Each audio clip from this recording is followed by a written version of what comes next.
వచ్చారు ఇక్కడికి? ఈరియా కోసం వచ్చినాం. ఈరియా కోసమేనా? 3 రోజులు ఈరియా కోసం వచ్చినాం. 3 రోజుల సంధి పడిగాపులా కాస్తున్నాం. అయినా రావట్లేదు. ఎప్పుడు వచ్చినా గానీ గేట్ అవుతాలే కాసేపు ఇస్తారు, ఇయ్యంగానే అయిపోయింది అంటారు. అయిపోయిందంటే మళ్ళా ఇంటికి వెళ్ళిపోతామా, మళ్ళీ వస్తే మళ్ళీ రేపు సీరియల్ ఆడనే ఈడంగా కిటికీల ఇచ్చేటోడు కిటికీలంగానే ఇస్తాడు, ఈ ఆడ దింపుకునే లోడు ఆడనే దింపుతారు. రేవంత్ రెడ్డి పాలన అంత లుచ్చ పాలన ఇంకోటి లేనే లేదు.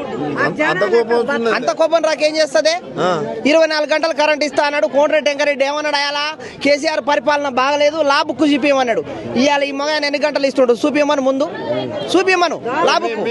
ఉమ్మడి నల్గొండలో 3 మంత్రులు ఉన్నారు. ఏ మంత్రులున్నా ఉట్టి మాటలకు తప్ప చేతలకు వాళ్ళకి చేత కాదు. పని చేసే దాని వల్ల వాళ్ళ చేతనే కాదు. వాళ్ళంతా లుచ్చ పాలన ఇంకోటి లేనే లేదు.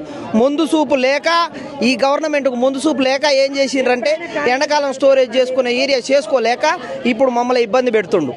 నమ్ముకొని మార్పు కావాలని మార్పు చేస్తే ఇవాళ రైతులని రోడ్డుకి ఈడ్చి బజార్లో కూర్చోబెట్టిండు. అయ్యో రోడ్లో కూర్చోబెట్టిండు. మార్పు కావాలని కోరుకుంటే మార్పు చేసినందుకు తీసుకుపోయి రోడ్డు మీద కూర్చోబెట్టిండు. రైతులు ఎవడు రైతులు కాదంటుండు? ఎవడంట రైతు? మేము రైతులు. ఆయన రైతా? ఇంత మునుపు రాజశేఖర రెడ్డి పీరియడ్ లో కూడా ఇదే మందు కట్టల షార్టేజ్, అప్పుడేమో అడుగు మందు డిఏపి షార్టేజ్, ఇవాళ మళ్ళీ ఇదే కాంగ్రెస్ గవర్నమెంట్ వచ్చిన తర్వాత మళ్ళీ ఇప్పుడు యూరియా షార్టేజ్. ఏంటికి ఆయన చేసేది? 2 ఏళ్ళు కూడా కాలే. ఆయన వల్ల ఏమి తేలదు. అర్ధ రూపాయి కూడా పనికిరాడు. ఈసారి ఆయన శాతం అయితే మళ్ళీ గెలవని చూస్తాను. స్థానిక స్థలం ₹1 కూడా పనికిరాడు. ఆయన ఏమైనా ట్యాపింగ్ చేస్తే తప్ప ₹1 కూడా పనికిరాడు. అంతేనా? ఏమిటి పనికిరాడు? ఓట్లు ఒక్కడు కూడా ఓటేయడు. రమ్మని రాదు, వస్తే కదా తెలిసేది. రమ్మను.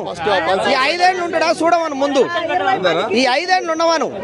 ఒక్క ఆఫీసర్ కూడా సరైన సమాధానం చెప్పడు.